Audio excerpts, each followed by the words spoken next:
Lentz, City and State's Albany Bureau Chief. Joining me today is Allison Sesso, the Executive Director of the Human Services Council, and next to her, Bobby Watts, Executive Director of the Care for the Homeless. And today we're talking about homelessness and specifically funding for homeless services. Now, you're part of an effort to get more funding at the state level for homeless services. Specifically, there's this big surplus this year. There's some bank settlements. There's at least $4 billion in surplus. What is your proposal specifically? Yeah, so just to clarify, it's not just about homeless services. The umbrella is actually larger than that. It's for human services at large, and homeless services is certainly a major part of that, which is why Bobby's here to talk about the services he delivers. But it also incorporates childcare, after-school programs, services for seniors, mental health programs, health services. So it's a wide gamut of services. And what we're looking for is a reinvestment by the state. I mean, what's basically happened is over the period of time since 2008, when our state went through a major fiscal crisis, the state was pulling back funding, and they cut about $1 billion out of our services overall broadly. What we're looking for, and nonprofits have had to operate in that environment, and they haven't received any cost escalators, any changes in the amount of money that they get from the state to fund the services for that period of time. And as a result of that, there's a lot of problems that the nonprofits are encountering. Their business costs have gone up substantially, yet they're operating in a flat-funded environment. And so we're asking the state for specifically $354 million to reinvest in the sector, to let the sector use those dollars flexibly so that they can get back on a path to financial sustainability. Because what we're seeing is that we're in a crisis right now, and we really need the state's help in making sure that this sector that the state relies on is sustainable for the future, that we can continue to provide the critical services like Bobby provides in communities.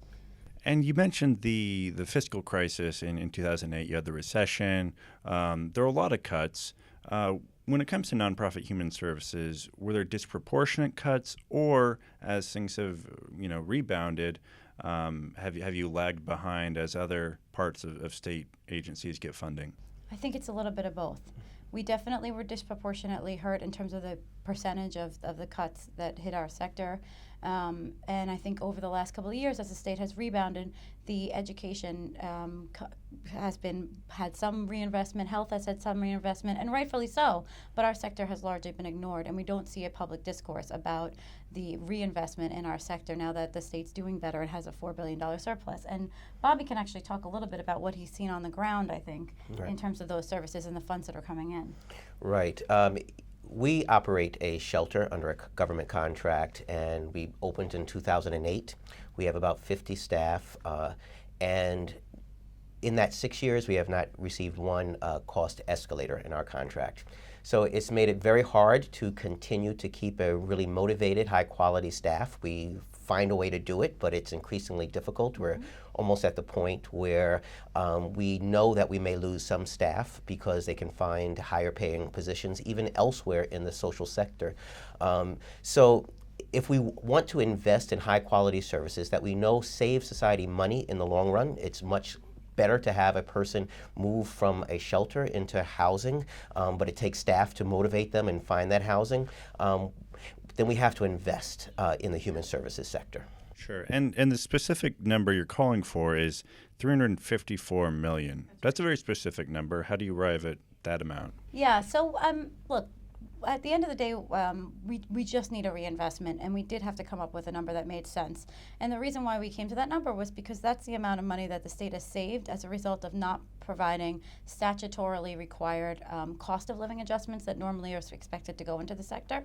We're not exactly calling for those funds to be expended as they were purposed originally. We actually want the money to be used more flexibly because nonprofits have had to make different decisions having to operate in this flat funding environment, and so we don't want it to have to be restricted to how they use it, but we do think we need a reinvestment in the sector, and we came to that number again because that's what the state saved by not giving the statutorily required dollars. But we'd be happy to engage in a conversation about a better number, or how else we can reinvest in this sector. But we really call on the governor at this moment in time, and we're doing it now because we know that there's a public discourse. We just had the debate last night. We really know that there's a public discourse, and if people are paying attention to public policy policy and the choices that we have in front of us as a state. And so we want to make sure that our issues and our sector's issues are being elevated at this moment in time. You know, one of the things that I'd like to point out is, you know, our workforce is 80% women. There's a lot of talk about women by the governor right now. Right, the Women's Equality Act and the Women's Equality Party. Exactly, and one of the pillars of that is pay equity. What's going on, what Bobby just described, is he's not able to give the workers in his field a raise as a result of the flat funding. So the state has a role in pay equity, but yet there's no actual public policy backing up that. So that's where I see a disconnect in the conversation. And so, you know, a workforce that is, we are 15% of the workforce in New York State. That is a significant part of the workforce. In the debate last night, the governor talked a lot about upstate and how it's coming back, but he's largely ignoring, unfortunately, the industry, which is a significant industry that's helping some of the low-income communities.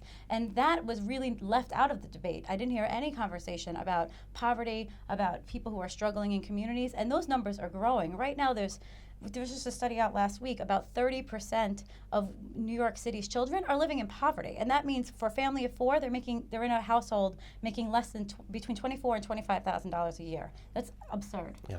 Sure. Well, yeah, I just want to say, you know, it's so important what Allison said. If we have a governor, we have a mayor that are both committed to equality.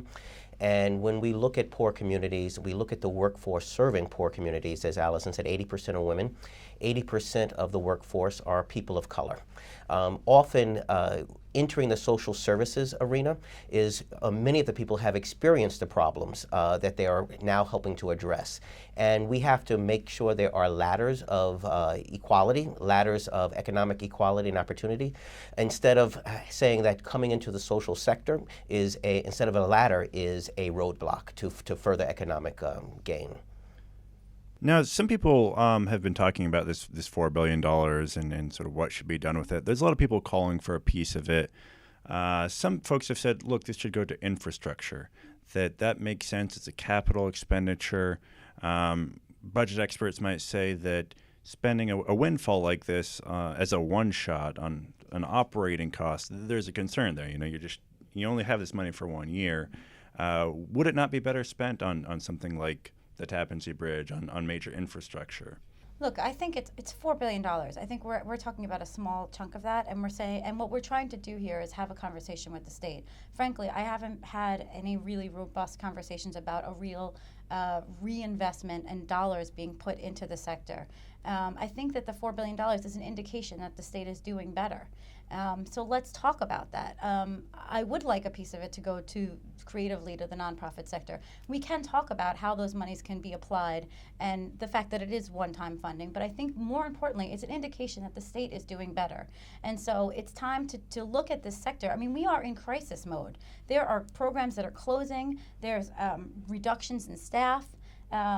And the decisions that nonprofits have had to make on their staff are not pretty. I mean, they've had to, reduce, not only cut the staff, but actually increase the burden on them for the health insurance costs, take out retirement systems altogether. You'd be hard-pressed to find a nonprofit that has a very robust retirement system. And so we're just kicking the can down the road in terms of that problem for these right. individuals. I mean, and that's the problem. Right. I mean, it's very important to invest in physical infrastructure, but I would argue even more so, and in the long term, cost-effective for society to invest yes. in human infrastructure. Investing in after-school programs we know has a tremendous impact on someone's life, mm-hmm. giving them a greater earning capability, keeping them out of prison in some cases, and all of this saves society in the long run. Healthcare, having preventive healthcare services save society money.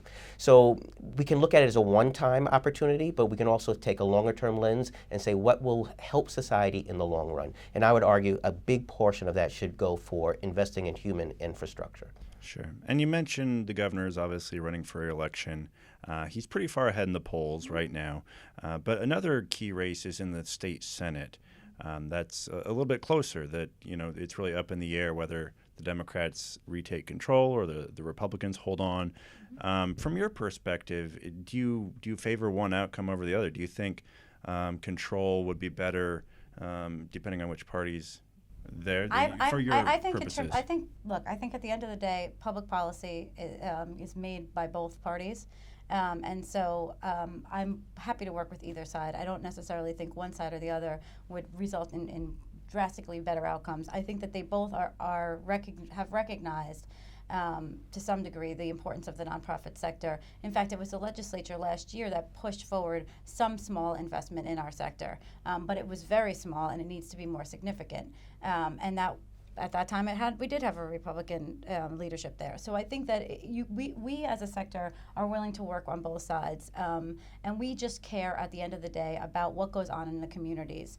And so we've seen indications from both parties that they're interested in that. And so I can't really comment on, if one party would be better or the other. And I do think the overall, generally, that our sector is at the end of the list in terms of getting recognized and being prioritized as a sector that's invested in overall. And I think that we often are the first to be cut and the last to be reinvested in when things get better. And that's what we're seeing right now. Allison Sesso and Bobby Watts, thanks for joining us today. Thanks Thank for you. having us.